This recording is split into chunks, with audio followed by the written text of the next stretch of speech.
Je trouve que le plus important, c'est même pas tant combien je vais gagner, même si au final c'est très important, mais c'est quoi le coût de la vie. Et au final, moi, le coût de la vie, je l'ai appris quand je suis tombé dedans, quand j'ai vu les crédits, etc. Tu vois, qui est compliqué. On te vend le fait de faire de grandes études pour bien gagner ta vie, mais c'est quoi bien gagner sa vie par rapport à quoi? Si demain, tu as 100 000 euros, tu as deux façons de voir. Soit tu vas dire, ok, j'ai un stock de 100 000 euros. Grâce à ces 100 000, par exemple, je vais les réinvestir dans de l'immobilier pour aller les sécuriser. Et derrière, je vais aller tirer des loyers. Ou alors, ces 100 000 euros, je vais mettre tapis.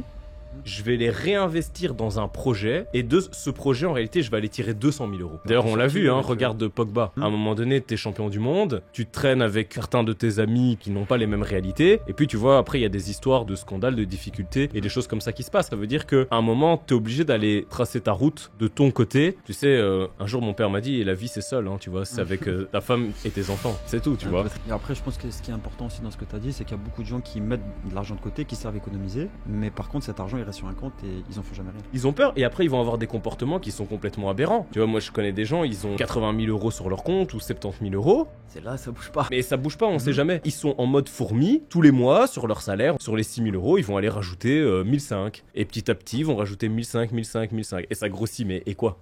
Bonjour, aujourd'hui on aimerait parler d'éducation financière et justement quelles sont les choses les plus importantes à avoir en tête lorsqu'on parle d'éducation financière et lorsqu'on veut s'enrichir. Et évidemment des réflexes, des comportements, des habitudes qui sont à adopter. Et c'est de ça qu'on aimerait pouvoir discuter. Est-ce que dans un premier temps, tu pourrais nous donner une petite définition de ce qu'est l'éducation financière selon toi, avec ce parcours un peu que tu as eu? Bah, ce qu'on appelle l'éducation financière, c'est le fait d'être éduqué d'un point de vue financier. Donc ça veut dire... oui, ça veut dire avoir une certaine compréhension des mécanismes de l'argent. Donc, de comment le gagner, de comment l'investir, de comment l'épargner, de comment le dépenser. Et donc, avec derrière comme but d'aller rechercher également plus de bonheur dans sa vie. Pourquoi? Parce que quand on regarde, l'argent, c'est quelque chose auquel on est confronté tous les jours. Malgré tout. Tous les jours. Bien que sûr. tu aies l'impression d'aimer l'argent ou de ne pas l'aimer, nécessairement, tu auras affaire à lui dans ta vie. Et je pense que du coup, le fait d'être à l'aise par rapport à ça, déjà d'oser en parler, parce que je trouve que cette mentalité de ne pas oser parler d'argent, il y a vraiment un problème de fond à aller creuser. Mais le fait justement de se sentir à l'aise avec ça, de se dire, ok, peut-être moi j'aime l'argent et je me sens à l'aise et donc je veux le comprendre, c'est ça qu'on va appeler l'éducation financière. Et je pense que malheureusement, ce qui est mal compris, on pense qu'on parle d'argent que quand on en a énormément, tu sais, dans la tête des gens. Voilà, je pense que je vis plutôt bien, hein, je vis bien, mais je veux dire, je suis pas quelqu'un de riche. Et il y a un moment, c'est une question, comme tu as dit, auquel il faut s'interroger parce qu'elle fait partie avant tout de... C'est la première chose qui va nous permettre d'accéder à un certain bien-être. Mais tu parlais d'éducation. Est-ce que tu ne penses pas que malgré tout, sans dénigrer le système scolaire, c'est pas la question, mais que quand même, c'est pas quelque chose qui du coup est beaucoup évoqué à l'école et au final, c'est quelque chose qui doit faire partie de l'éducation que nos parents nous donnent? C'est-à-dire qu'effectivement... dans le système scolaire, on peut dire que l'éducation financière, c'est quelque chose qui est jamais abordé en réalité. Maintenant, est-ce que les enseignants eux-mêmes ont une éducation financière? Moi, je pense que non. Et donc, maintenant, ça fait pas partie du programme. La question, peut-être, c'est de savoir pourquoi.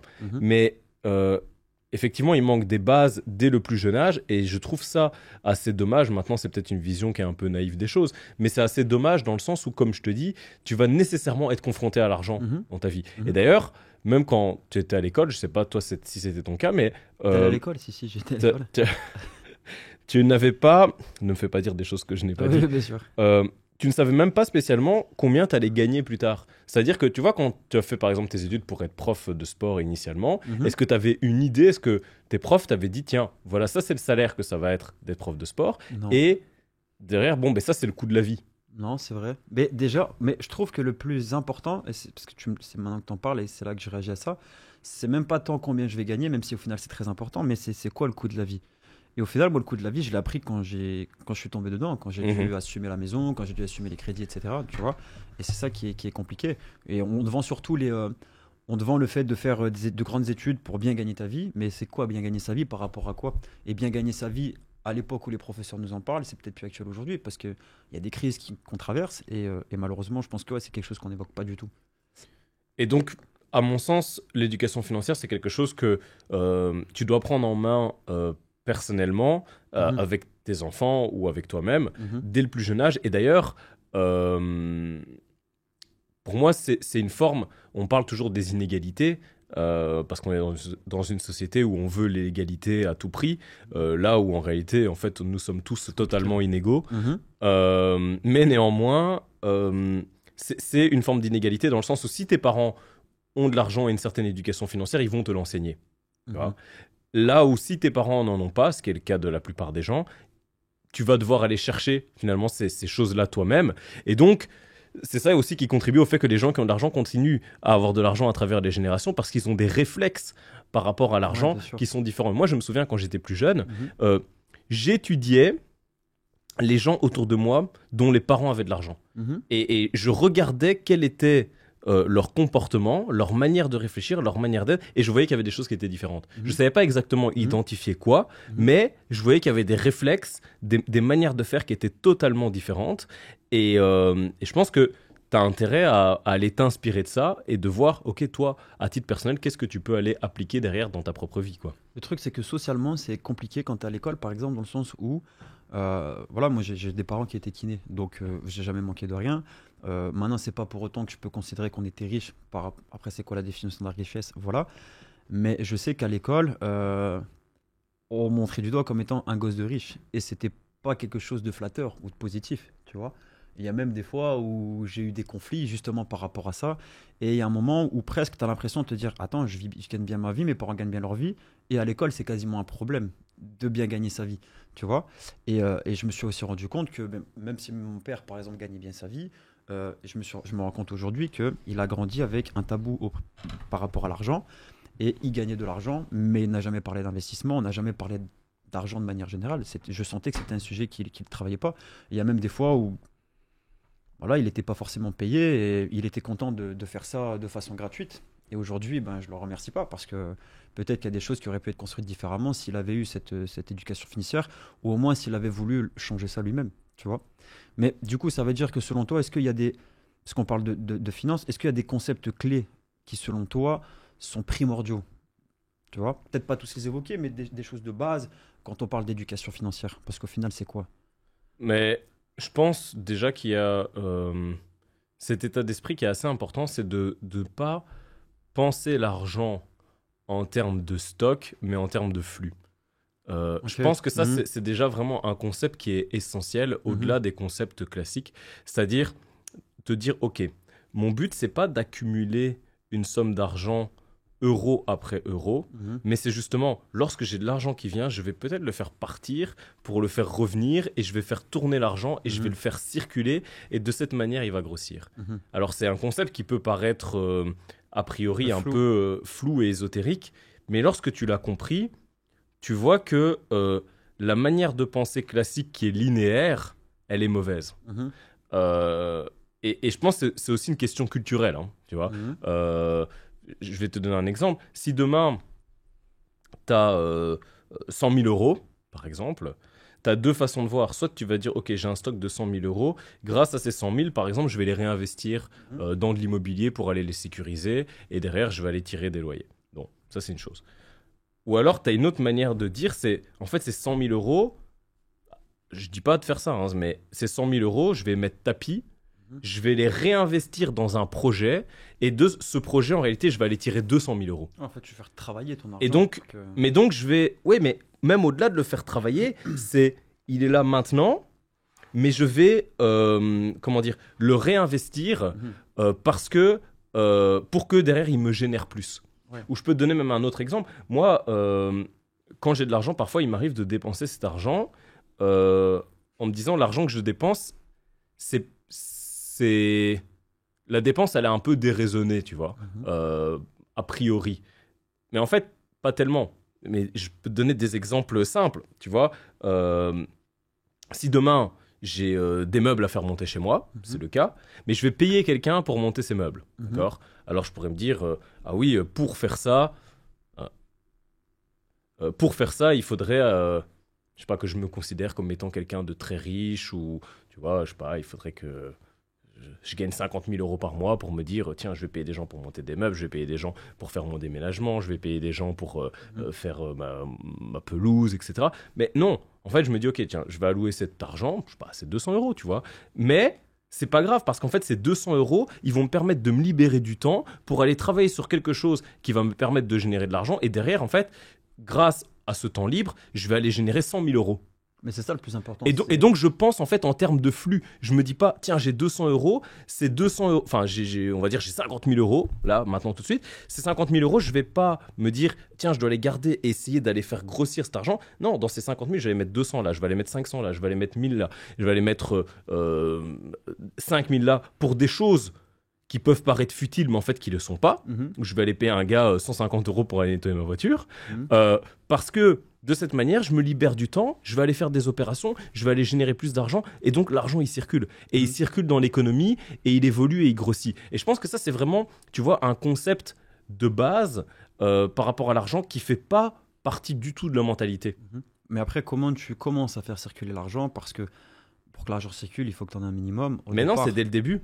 Oui, mais justement, ça veut dire que là, par exemple, on a pris l'exemple de 50 000 euros. Donc, à partir du moment où tu prends un exemple de 50 000 euros, allouer 200 euros pour quelqu'un construire ses meubles, ça paraît évidemment facile. Mais pas nécessairement, parce que tu as beaucoup de gens qui ont 50 000 euros sur leur compte qui jamais vont aller payer quelqu'un 200 euros pour aller leur monter des meubles. Ouais, parce qu'ils vont dire, ah ouais, mais non, c'est encore plus. Enfin, alors, je diminue mon capital et moi, je veux aller épargner davantage. Tu comprends? Et donc, je veux pas aller toucher à cette poche. Ce que je veux dire, c'est que si moi j'ai cette volonté de faire, d'aller vers ce flux d'argent et que j'ai pas forcément ces moyens-là, mais il faut bien commencer quelque part. Tu vois? Comment tu fais pour commencer à faire circuler cet argent? Tu vois? C'est ça qui est compliqué, je pense. Parce qu'au final, il est là le point de départ. Voilà, moi je sais pas, je gagne 2 000 euros par mois. J'ai décidé que j'avais compris financièrement, je commence à m'éduquer financièrement. Je comprends que mon argent, je dois le faire circuler. Et peut-être que c'est l'entrée qui est peut-être compliquée. Tu vas commencer par l'épargner. Et quand tu vas l'épargner, tu vas. Ouais, mais ça c'est évident. Tout le monde le sait d'ailleurs. Tu vois, tout le monde le sait. Je pense pas, tu sais. Et tout le monde le sait, sauf que les gens le font pas. Mais tu vas l'épargner parce que tu vois, avec 2 000 euros, tu sais pas faire grand chose. Donc tu es obligé de l'épargner. Si maintenant tu gagnais 50 000 euros par mois, là tu vas aller prendre 30 000 euros. En une fois, hop, voilà. Mais par contre, 2 000 euros, tu vas peut-être devoir épargner pendant quelques mois. Mais après, quand tu as cet argent, tu vas aller le réinvestir pour derrière aller en générer plus. Puis tu vas payer, je sais pas, des femmes de ménage, des choses comme ça dans ta vie qui vont te simplifier ta vie. Et derrière, tu vas aller générer plus d'opportunités qui, elles, vont te faire gagner plus d'argent. Mais les gens ont un problème avec le fait de payer des autres, de payer pour des services. Tu comprends? Alors que si tu raisonnes en termes de flux, tu te rends compte que non, justement, c'est bien. Et en plus de ça, si tu vas plus loin, en fait, tu fais vivre des gens. Tu fais vivre des gens, t'aides des gens. C'est très bien. Alors qu'ici, la mentalité, c'est non, mais tu pourrais le faire toi-même. Pourquoi tu payes quelqu'un pour faire ça? Ou ah ouais, mais de toute façon, tous ces riches, ils veulent jamais rien faire eux-mêmes. Ils payent tout le temps des gens. Ah oui, mais c'est parce que lui, il a les moyens de pouvoir le faire. Ça n'a rien à voir. C'est juste une question d'état d'esprit. Et après, je pense que ce qui est important aussi dans ce que tu as dit, c'est qu'il y a beaucoup de gens qui mettent de l'argent de côté, qui savent économiser, mais par contre, cet argent, il reste sur un compte et ils en font jamais rien. Mais parce qu'ils ont peur. Ouais, bien sûr. Ils ont peur et après, ils vont avoir des comportements qui sont complètement aberrants. Tu vois, moi, je connais des gens, ils ont peut-être 80 000 euros sur leur compte ou 70 000 euros. C'est là, ça bouge pas. Mais ça bouge pas. On sait jamais. Mais ça bouge pas, on sait jamais. Et donc, tu vois, ils sont en mode fourmi. Tous les mois, sur leur salaire, on va dire, je sais pas, ils ont 6 000 euros de salaire. Sur les 6 000 euros, ils vont aller rajouter 1 500. Et petit à petit, ils vont rajouter 1 500, 1 500, 1 500. Et ça grossit, mais et quoi? Tu comprends? Il faut... Ça doit bouger, quoi. Et je pense que quelque chose qui est aussi important, parce que ça rejoint un peu ce que tu dis là, dans l'éducation financière, et que c'est quelque chose que tu apprends dans l'éducation financière, c'est qu'à un moment, il te faut un but, il te faut un objectif. Parce que ça te donne de la valeur au fait d'épargner. Et tu feras toujours plus de sacrifices si tu sais où tu vas aller que juste d'épargner comme ça. Mais justement, en fait, quand tu comprends que c'est un flux, tu trouves que c'est pas spécialement des sacrifices. C'est une sorte de discipline et de manière de voir les choses différemment. Mais en réalité, moi, je trouve que c'est beaucoup plus de plaisir. Bah, tu vois, moi, c'est quelque chose que j'ai découvert parce que j'étais pas quelqu'un qui épargnait, par exemple, avant. Et c'est vrai qu'au départ, le fait d'épargner, tu as l'impression de faire des sacrifices sur des achats, sur des plaisirs, sur des restaurants. Et en fait, tu te rends compte que je vais travailler le week-end. ou quand j'ai un peu de temps libre, je vais retravailler, mais d'une autre façon. Et en fait, cet argent-là, ben justement, j'ai plus envie de le dépenser parce que je me rends compte que par rapport à ces objectifs-là, j'en ai besoin. Et en fait, le temps que tu comblais dans des achats, tu le combles dans de la connaissance, par exemple. Ah, mais Et tu te rends il compte faut aussi que c'est aussi mieux. chercher, pour moi, à gagner plus. Ouais, bien sûr, mais ça passe par là. Tu C'est pour ça que vois, en dehors du travail, tu te formes sur d'autres choses, etc. Et que voilà. ouais, mais donc ça implique de te libérer du temps. Je peux te donner un exemple très concret. Allez. Regarde. Moi, j'ai un business de salle de sport. Mhm. Bon. Avec ce business, j'avais deux façons de voir les choses. Soit je fais tout le travail moi-même et je gagne plus d'argent. Donc le Voilà. travail, tu veux dire les coachings, Ouais, tout ça. voilà. Ok, Soit je paye des gens bien. pour faire le coaching. Bien. Donc ça veut dire que déjà, à ce moment-là, je crée de l'emploi, j'offre des opportunités à des gens, etc. Mais donc moi, ça me libère du temps. Mhm. C'est logique. Mhm. Mais ce temps que je libère, je l'alloue en fait à aller trouver des opportunités de gagner beaucoup plus d'argent.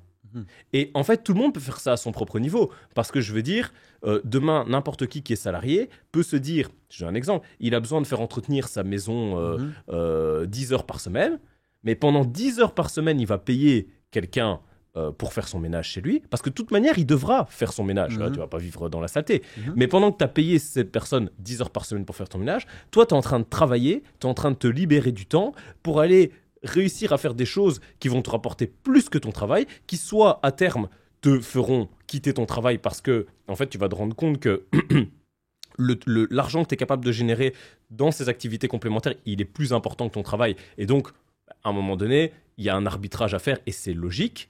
Là où tu as certaines personnes qui se disent moi je vais me jeter à corps perdu, franchement je pense pas que ce soit spécialement le bon état d'esprit, mais tu es en train de libérer du temps et donc tu vas aller gagner beaucoup plus d'argent. En plus tu as un travail, donc ça veut dire que l'argent que tu es en train de générer, ça peut être de l'argent qui peut directement être investi parce que tu n'as pas besoin de vivre avec. Ouais, ça peut être un levier. Tu comprends, tu n'as Pour pas la besoin de suite. vivre avec parce que tu Mhm. vis des fruits de ton travail.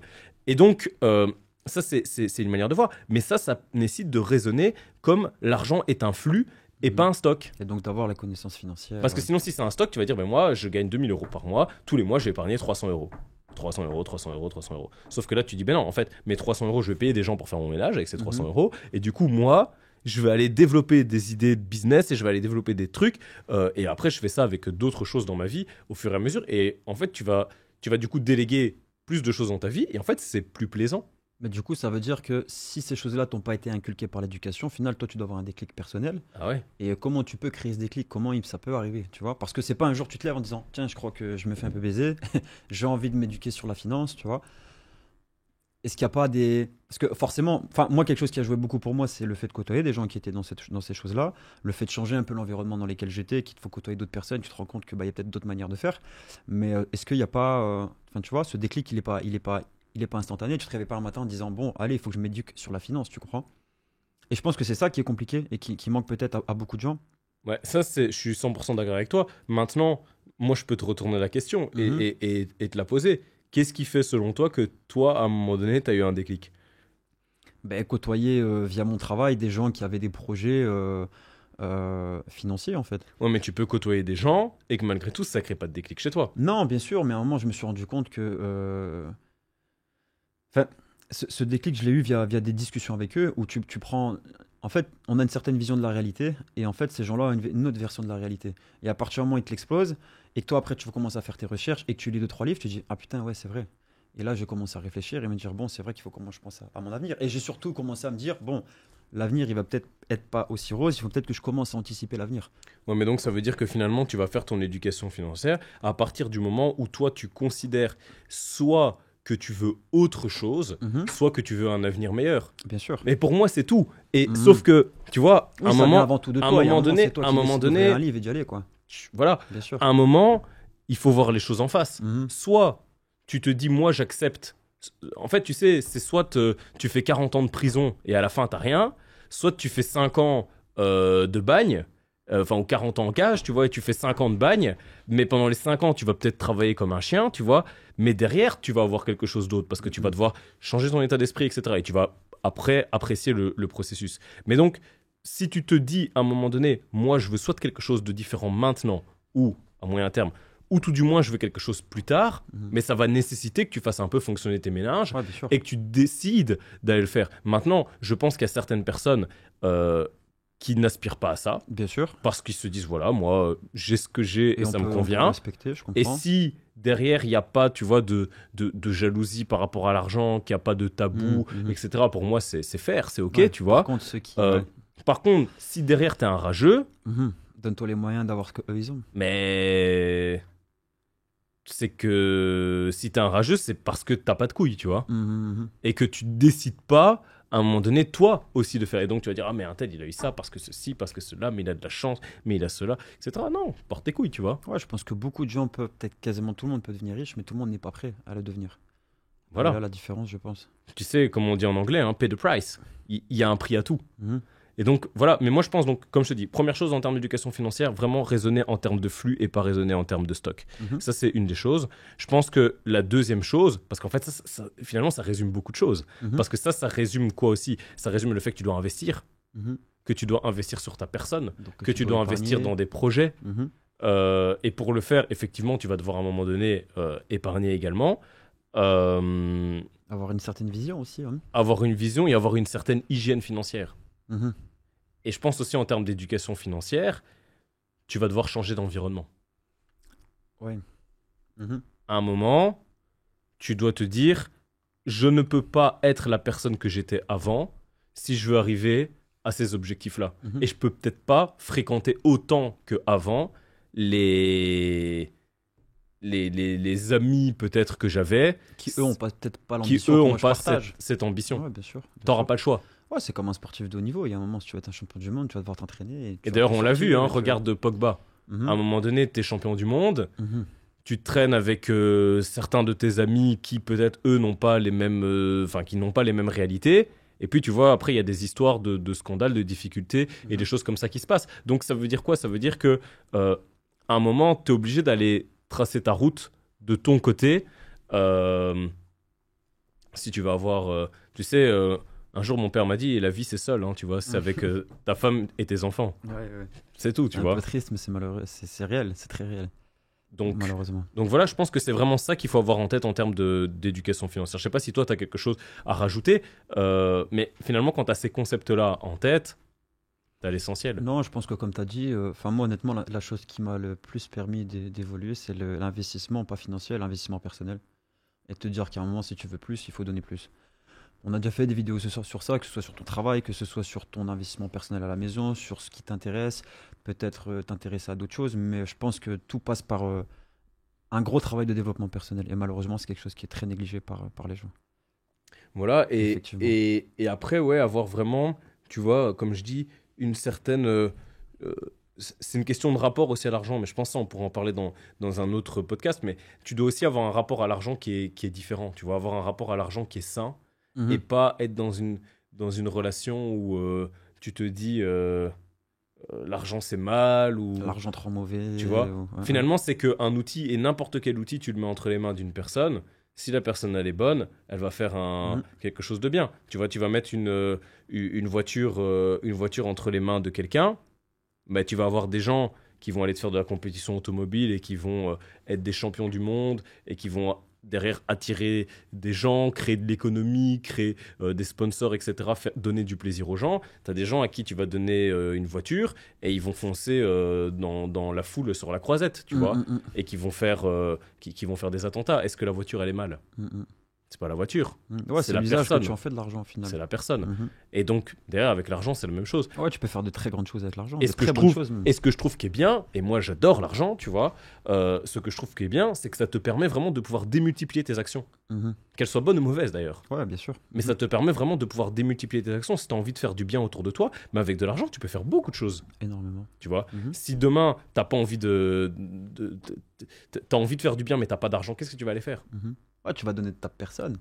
Mais il y a quand même des actions. Mais ta que personne, elle est limitée. Ouais, bien sûr. Tandis que l'argent peut permettre des actions un petit peu plus grandes, c'est sûr. Ta personne, elle est limitée. Demain, t'as pas d'argent, qu'est-ce que tu vas voir un SDF dans la rue? Ouais, tu vas peut-être lui donner une couverture, tu vas lui donner quelque chose à manger. Et c'est très bien, Mhm. tu vois. Mais demain, t'as de l'argent, je sais pas, tu vas créer les restos du cœur, tu peux en aider tu 10, vas- 20, 30, 40. Ouais, tu bien vois, sûr. Mhm. tu vas pouvoir vraiment faire un truc qui va impacter réellement les gens. Mhm. Et tu seras pas dans cette mentalité à devoir demander la permission. Mhm. Parce que finalement, l'argent aussi, et ça c'est réel, ça te donne du respect.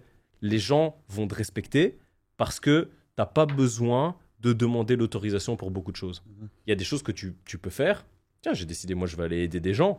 Je vais aider des gens. Mhm. T'as pas d'argent.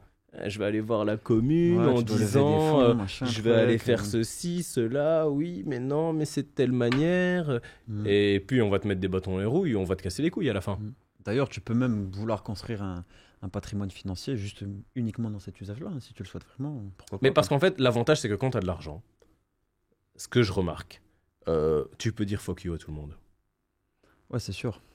Quelqu'un te manque C'est de sûr. respect, fuck you. C'est sûr. Quelqu'un te demande d'aller faire un truc que t'as pas envie de faire, C'est fuck sûr. you, tu Si vois. un mec à qui tu veux pas travailler, tu peux lui dire d'aller se faire foutre, t'as pas besoin de ton argent. On te dit, voilà, on te dit demain tu dois aller faire la guerre contre tel pays. Tu dis, mais moi, ces gens-là, j'ai rien à voir avec ces gens-là, tu vois. Mhm. Tu sais, c'est ce qu'il a fait Mohamed Ali à un moment donné. Mohamed Ali, les États-Unis faisaient la guerre contre le Vietnam.